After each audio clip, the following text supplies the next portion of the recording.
Good morning. Morning ঠিক বলবো না, গুড আফটারনুন, গুড আফটারনুন। আশা করি তোমরা ভালো আছো সবাই। আমি একরকম আছি। আমি বাবার এখানে এসেছি। আমি তোমাদের সঙ্গে একটুখানি শেয়ার করি একটা জিনিস। আমাদের গাছের ফুল ঠাকুরকে দিয়েছি। দেখো,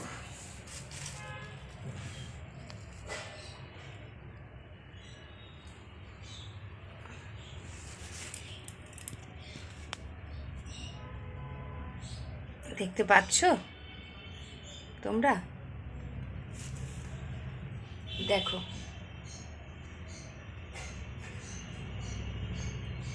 এত বড় ফুলটা দেখাচ্ছি আর একটু ভালো করে। এত বড় ফুলটা গাছে ফুটেছে। আমি এখন তুলে ঠাকুরকে দিলাম। ভাবলাম তার আগে ভিডিও করলে ভালো হতো, এখন মনে পড়লো না, তোমাদের সঙ্গে একটুখানি শেয়ার করি। এই দেখো,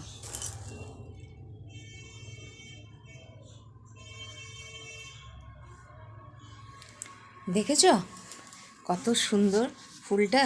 তা আমি তুলে, বাবা বলে তুই ঠাকুরকে দে। তা আমি স্নান করেই এসছি, তা ঠাকুরকে দিলাম। তা তখন ভিডিও করলে ভালো হতো গাছে থাকাকালীন, তখন মানে দেখতে ভালো লাগতো। কিন্তু আমি তুলে ঠাকুরকে দেওয়ার পর এখন মনে পড়লো যে না, তোমাদের সঙ্গে একটুখানি শেয়ার করি, তাই করলাম। কি সুন্দর। আর মাকেও দেখালাম। আমার মা তো নেই, মায়ের হাতের লক্ষ্মী। বাবা এখনও পুজো করে যাচ্ছে। বা নিয়মিতভাবে যেরকমভাবে পুজো করা সেরকমভাবেই বাবা পুজো করে মা মারা যাওয়ার পর। তাই তোমাদের সঙ্গে একটুখানি শেয়ার করলাম আমাদের ঠাকুরের জায়গা, এই আর কি। আর আশা করি তোমরা সবাই ভালো আছো। আমি একরকম আছি। বাবার এখানে এসেছি, চলে যাব একটু বাদে। অনেক দিন আসি না। যাই হোক, তোমাদের দাদাকে কালকে হসপিটাল থেকে বাড়ি নিয়ে এসেছি তো, তাই এর মধ্যে আমি আসতে পারিনি।